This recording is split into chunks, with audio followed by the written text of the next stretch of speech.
বন্ধুরা, তো ভিডিওটা এই ফার্স্ট টাইম আমি স্টার্ট করছি। এটা দিদির অ্যাকাউন্টে যাবে।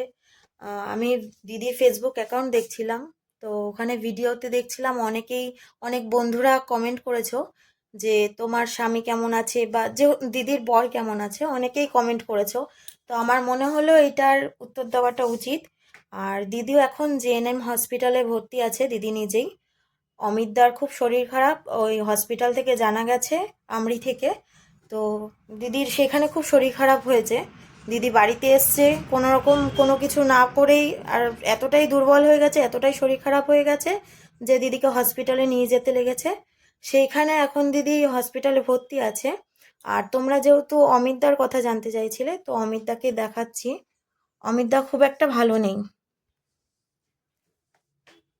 অমিতদা অমিতদার খুব একটা শরীর ভালো নেই। এই যে এখন শেক দেওয়া হচ্ছে, বদ্যি দিচ্ছে।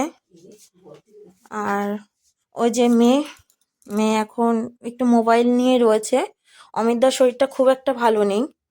আর দিদির সুগারটা খুব হাই হয়ে গেছে, 600-র উপরে সুগার উঠে গেছে। তাই জন্য হসপিটালে ভর্তি করতে হয়েছে। ডাক্তারবাবু বলেছেন যে হসপিটালে ভর্তি থাকতে লাগবে, রাত্রেবেলা কোনোভাবেই ছাড়া যাবে না।